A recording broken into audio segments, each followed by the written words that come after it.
News India देख रहे हैं आप। मैं हूं आपके साथ सुचित्रा गुप्ता। लश्कर भी तुम्हारा था, दरबार भी तुम्हारी थी।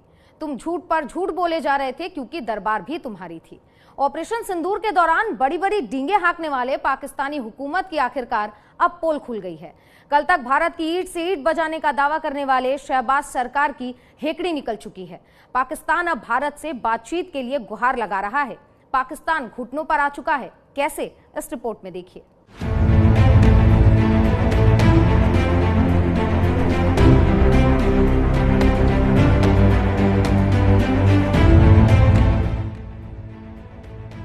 वाटर स्ट्राइक के बाद घुटनों पर पाक।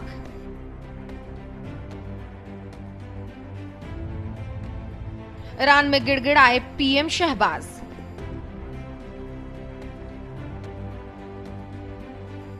लश्कर भी तुम्हारा था, दरबार भी तुम्हारी थी। तुम झूठ पर झूठ बोले जा रहे थे क्योंकि दरबार भी तुम्हारी थी। ऑपरेशन सिंदूर के दौरान बड़ी बड़ी डींगे हाँकने वाले पाकिस्तानी हुकूमत की आखिरकार पोल खुल गई है। कल तक भारत की ईंट से ईंट बजाने का दावा करने वाले शहबाज सरकार की हेकड़ी निकल गई है। ऑपरेशन सिंदूर को अभी महीना भर भी नहीं बीता है, लेकिन पाकिस्तान की अकड़ ढीली पड़ गई। शहबाज शरीफ ने भारत से बातचीत की इच्छा जाहिर की है।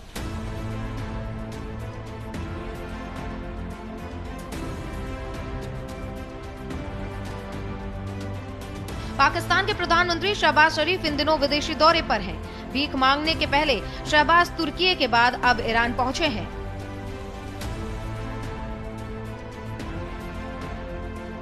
तेहरान में पहले राष्ट्रपति पेस्किशान और फिर वहां के सुप्रीम लीडर खामनेई से उन्होंने मुलाकात की। उसके बाद शहबाज ने जो कुछ कहा उसके ऊपर पाकिस्तानियों को भी अभी तक यकीन नहीं हो रहा है। भारत से मिली हार का जश्न मनाने वाले पाकिस्तानी भी अब इस बात को पचा नहीं पा रहे। दरअसल तेहरान में पाकिस्तान के प्रधानमंत्री शहबाज शरीफ ने भारत से बातचीत करने और शांति स्थापित करने की इच्छा जताई है। शहबाज शरीफ ने कहा है कि वह भारत के साथ हर मुद्दे पर बातचीत करने को तैयार है। पाकिस्तानी प्रधानमंत्री ने ट्रेड, टेररिज्म, पानी और कश्मीर की समस्या को हल करने की इच्छा जताई है।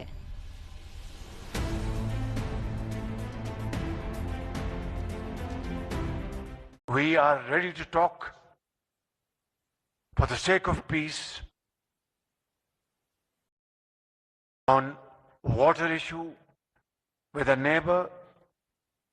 We are ready to talk to promote trade and also counter-terrorism if they are serious. But if they choose to remain aggressor, then we shall defend our territory and our country like we have done a few days ago by the grace of God. But if they accept my offer of peace, then we will show that we really want peace seriously and sincerely.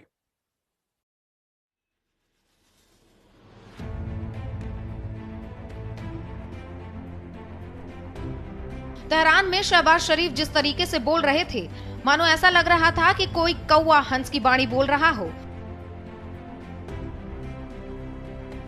Pakistani PM Shahbaz शरीफ ने कहा है कि हम शांति चाहते हैं, हम table पर मुद्दों को हल करेंगे। अगर भारत शांति के प्रस्ताव को स्वीकार करता है तो हम दिखाएंगे कि हम वास्तव में गंभीरता से और ईमानदारी से शांति चाहते हैं।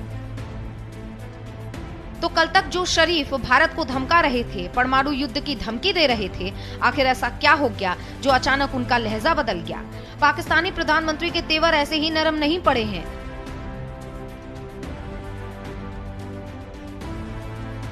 कल तक जो मुल्क आतंकवादियों को पालता था, भारत में आतंक फैलाने के लिए उसका इस्तेमाल करता था, चाहे पुलवामा हो या पठानकोट, पहलगाम हो या बालाकोट, आतंक का हर तार पाकिस्तान से जुड़ा था।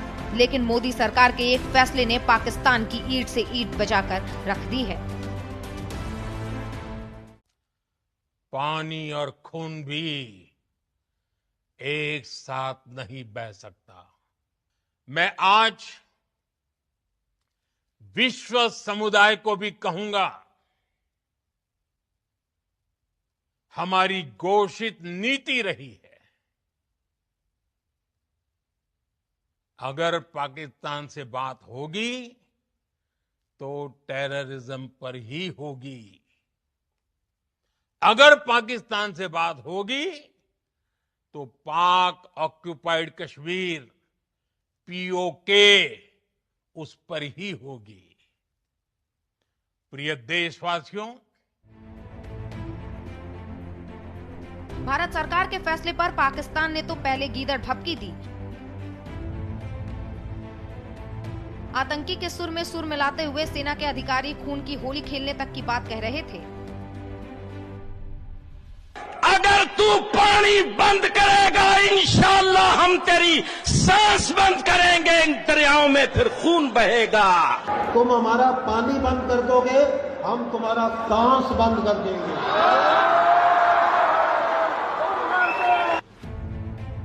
लेकिन जैसे ही पाकिस्तान में भारत के फैसले का असर दिखने लगा तो वहां की आवाम हुकूमत के खिलाफ बगावत का बिगुल फूंकने पर आमादा हो गई, जिसके बाद पाकिस्तान अब बातचीत की दुहाई देने लगा है। Subsequently, we also had the great opportunity to welcome our brother Abbas Araghchi, an outstanding diplomat, and we had heart-to-heart discussion with him. My dear brother President, God willing, Pakistan came out of this crisis as victorious by the grace of God through our brave actions by our outstanding armed forces and infinite support by the people of Pakistan to our armed forces. We wanted peace. We want peace, and we will work for peace in the region through talks on the table and resolve our outstanding issues. Sindhu जल पाकिस्तान के लिए क्या महत्व रखता है, इसको कुछ इस तरीके से समझा जा सकता है। पाकिस्तान में 90% जमीन में सिंचाई के लिए सिंधु नदी का पानी इस्तेमाल किया जाता है। नेशनल इनकम में एग्रीकल्चर सेक्टर की हिस्सेदारी 23% के करीब है, जो 68% ग्रामीण पाकिस्तानियों की जीविका का एकमात्र प्रमुख साधन है। सिंधु नदी का पानी नहीं मिलने से पाकिस्तान की खेती पर इसका बुरा असर पड़ सकता है और सिंचाई के लिए उन्हें उनके ऊपर वाले की मेहरबानी का इंतजार करना पड़ सकता है। सिंधु नदी के पानी का इस्तेमाल केवल खेती के लिए नहीं होता, बल्कि वहां की फैक्ट्रियों में भी इसका धड़ल्ले से इस्तेमाल होता है। ऐसे में पहले से बुरे दौर से गुजर रहे फैक्ट्रियों के लिए मुसीबत का सबब बन सकता है। सिंधु नदी के पानी से मंगल और तारबेला हाइड्रो पावर डैम को पानी मिलता है। सिंधु नदी के पानी से पाकिस्तान में 30 से 50% बिजली उत्पादन होता है। माना जा रहा है कि भारत के सिंधु जल समझौता रद्द करने का औद्योगिक उत्पादन और रोजगार पर भी असर पड़ सकता है।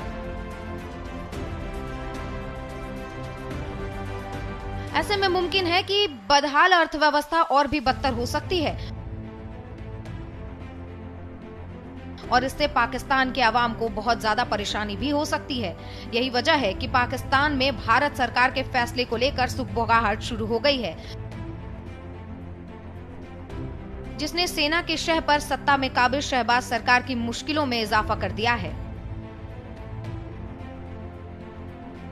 जम्मू कश्मीर में हुए पहलगाम आतंकी हमले के बाद भारत की तरफ से पाकिस्तान के खिलाफ उठाए गए सख्त कदमों से पड़ोसी मुल्क में हाहाकार मचा हुआ है। भारत की तरफ से मिली कूटनीतिक चोट से पीएम शहबाज शरीफ अब बेचैन हो रहे हैं। दुनिया के सामने शराफत का चोला ओढ़ रहे हैं, लेकिन तारीख गवाह है, जब भी भारत ने पाकिस्तान की ओर दोस्ती का हाथ बढ़ाया है, पाकिस्तान ने हिंदुस्तान के पीठ में खंजर घोंपा है। लेकिन इस बार भारत जैसे को तैसा की रणनीति पर अमल कर रहा है, इसलिए पाकिस्तान बातचीत की दुहाई दे रहा है। न्यूज इंडिया के लिए निशांत कुमार की रिपोर्ट। पाकिस्तान में चारों ओर भगदड़ मची हुई है। पानी को लेकर पाकिस्तान की आवाम सड़कों पर है।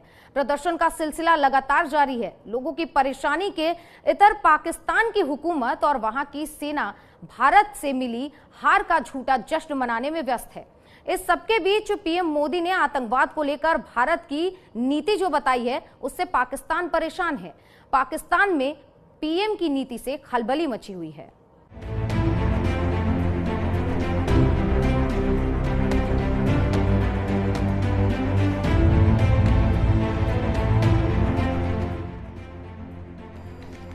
पाकिस्तान में कोहराम,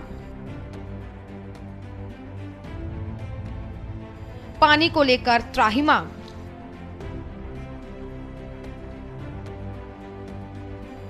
घर जले और ये लोग चिराग जलाएं, ऐसी सोच सिर्फ पाकिस्तान में ही पैदा हो सकती है।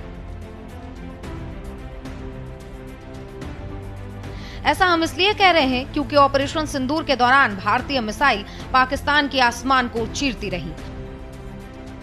बंकर से लेकर सैन्य ठिकाने उड़ते रहे, जिसके एयरबेस छल्ली छल्ली हो गए। ऐसी सेना का जनरल हार के बाद प्रमोशन पार्टी में मशगूल है। अपने मुल्क में जीत का झूठा शिगुफा छोड़ रहा है। राष्ट्रपति जरदारी, पीएम शहबाज समेत पूरी हुकूमत इसके आगे ठुमके लगा रही है। ये जो दहशतगर्दी है, उसके पीछे पाकिस्तानी सेना की वर्दी है। जब भी पाकिस्तान अपने मुल्क के अंदरूनी हालत में फंसता है, तो आतंकी और फौज को आगे कर देता है। बलूचिस्तान, वजीरिस्तान और सिंध प्रांत में आवाम के आक्रोश के ठंडा करने के लिए आंदोलन पर पर्दा डालने के लिए पाकिस्तान भारत से संघर्ष चाहता था। पहलगाम में हुए आतंकी वारदात इसी प्लानिंग का हिस्सा था। लेकिन पाकिस्तान ने भारत के इस कदर पलटवार की कल्पना नहीं की होगी। भारतीय सेना ने दुश्मन के सीने में इतना बारूद भरा कि उसे सीज फायर के लिए मजबूर होना पड़ा, और अब भारत से बातचीत के लिए पाकिस्तान गिड़गिड़ा भी रहा है। We are ready to talk for the sake of peace on water issue with a neighbor.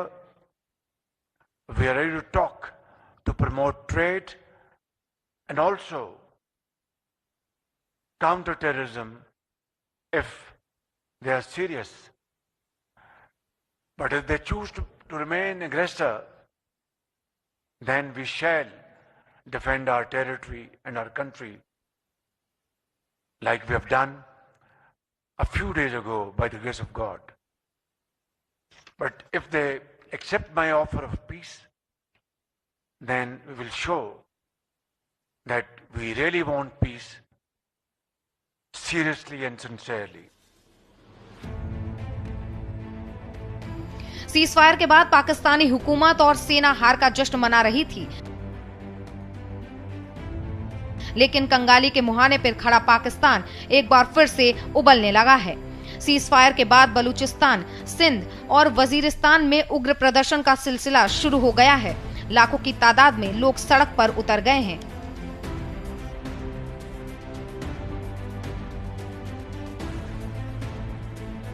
Modi ने और उनकी हुकूमत ने ऐलान किया कि अब वो ये माहिदा नहीं मानते, और मैं सखर में इसी सिंधु दरिया के साथ खड़े होके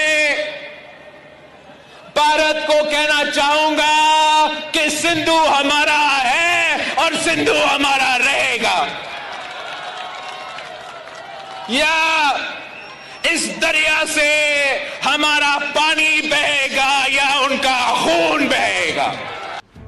जो बिलावल भुट्टो सिंधु नदी में खून बहाने का दम भर रहे थे, भारत को गीदड़ भभकी दे रहे थे, अब उसी बिलावल के मुंह में दही जम गया है। पाकिस्तान में पानी को लेकर शहर दर शहर प्रदर्शन हो रहे हैं, जिसे कोई रोक नहीं पा रहा। पानी को लेकर हो रही मारामारी को देखकर मानो सभी को सांप सूंघ गया हो। एक और पाकिस्तान की आवाम पानी से त्रस्त है, लेकिन वहां के लोगों की समस्याओं की किसी को पड़ी ही नहीं है। पाकिस्तान में पानी के लिए हाहाकार मचा है, लेकिन हुकूमत मानो कानों में तेल डालकर सो गई हो। कहते हैं कि बहरे को सुनाने के लिए धमाका करना पड़ता है। पाकिस्तान के सिंध प्रांत के आवाम ने कुछ ऐसा ही किया है। पानी नहीं मिलने की वजह से प्रदर्शन कर रहे लोगों ने गुस्सा कर एक मंत्री के घर में आग लगा दी, जिसके बाद से सिंध प्रांत के गृह मंत्री जिया लंजर हाथों में बंदूक लेकर इस कदर गोली बरसा रहे थे मानो जंग के मैदान में दुश्मनों से दो दो हाथ कर रहे हों।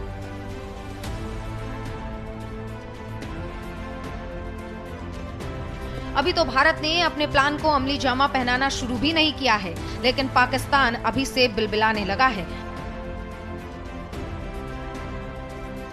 पाकिस्तान के सांसद असेंबली में पानी का मुद्दा उठाकर हुकूमत से दरख्वास्त कर रहे हैं कि पानी की समस्या को जल्द से जल्द सुलझाया जाए। और इसी के साथ भारत के वाटर स्ट्राइक को वाटर बम बता रहे हैं। हम अगर ये पानी का क्राइसिस नहीं अभी सॉल्व करेंगे तो हम भूखे मर सकते हैं। उसकी वजह ये है कि इंडस बेसिन जो है वो ही हमारा लाइफलाइन है। 3/4 जो पानी हमारा आता है सर टोटल बाहर से आता है। हमारी 9 में से 10 में से 9 लोग जो है ये इंडस वाटर बेसिन के ऊपर ही लाया करके अपनी जिंदगी बसर कर रहे हैं। 90% स्टेटिस्टिक्स के मुताबिक 90% जो हमारी क्रॉप्स हैं, जो हमारी फसलें हैं, वो इस पानी पे डिपेंड करती हैं। हमारे जितने पावर प्रोजेक्ट्स हैं, जितने डैम्स हैं, वो इसी पानी के ऊपर बने हुए हैं। तो इसलिए अगर ये हम इसको हम समझते हैं कि ये एक वाटर बॉम्ब हमारे ऊपर पड़ा हुआ है जिसको हमने डिफ्यूज करना है, इसको खत्म करना है। आतंक को पालने वाला पाकिस्तान अब पंगु बना बैठा है। दूसरी ओर पीएम मोदी ने पाकिस्तान को दुनिया के लिए खतरा बताया। भारत और पाकिस्तान के बीच तुलना करते हुए पीएम मोदी ने कहा कि भारत टूरिज्म पर विश्वास करता है, वहीं पड़ोसी पाकिस्तान टेररिज्म को पालता है। भारत दुनिया की चौथी बड़ी इकोनॉमी बन गया है, तो पाकिस्तान की स्थिति कटोरा लेकर भीख मांगने की हो गई है। टूरिज्म लोगों को जोड़ता है, लेकिन पाकिस्तान जैसा देश भी है जो टेररिज्म को ही टूरिज्म मानता है, और ये दुनिया के लिए बहुत बड़ा खतरा है। आतंकवाद के आकाओं के साथ साथ पीएम मोदी ने पाकिस्तान के लोगों को नसीहत भी दी है। भारत की धरती से पाकिस्तान के आवाम को बताया है कि आखिर कैसे आतंकवाद वहां की सरकार और सेना के लिए पैसे कमाने का जरिया बन गया है। ये मोदी की बात कान खोल करके सुन लो। ये आपकी सरकार और आपकी सेना आतंकवाद को समर्थन दे रही है। आतंकवाद पाकिस्तान की सेना और सरकार के लिए पैसा कमाने का जरिया बन गया है। पाकिस्तान के युवकों को तय करना होगा।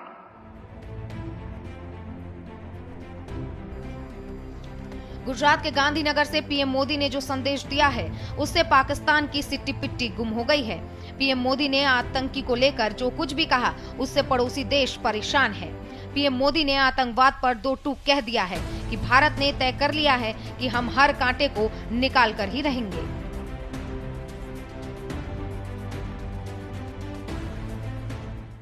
शरीर कितना ही स्वस्थ क्यों न हो, लेकिन अगर एक कांटा चुभता है तो पूरा शरीर परेशान रहता है।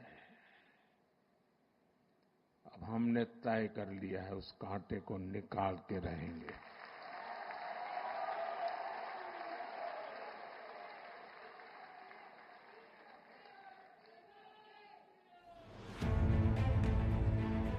आजादी के साथ ही पाकिस्तान की नीयत सवालों के घेरे में रही है। 75 बरस बाद भारत दुनिया की चौथी सबसे बड़ी इकोनॉमी बन गया है। वहीं आतंकवाद के रास्ते चलकर पाकिस्तान कंगाली के मुहाने पर पहुंच गया है। लेकिन अब भारत ने पाकिस्तान को सबक सिखाने का ऐलान कर दिया है। सेना को खुली छूट दे दी है। दूसरी ओर भारत में दम भरने वाले पाकिस्तान चीन और तुर्की जैसे देश की मदद से मुल्क में हथियार और बारूद का ढेर जमा कर रहा है। लेकिन मुल्क के कई हिस्सों में प्यासे आवाम पानी को लेकर प्रदर्शन कर रहे हैं। लेकिन पड़ोसी देश में मुल्क का मुस्तकबिल तय करने वाले हुक्मरान को इसकी कहां ही कोई परवाह है। न्यूज इंडिया के लिए निशांत कुमार की रिपोर्ट। फिलहाल आज के इस खास बुलेटिन में बस इतना ही। मुझे और मेरी टीम को दीजिए इजाजत। नमस्कार।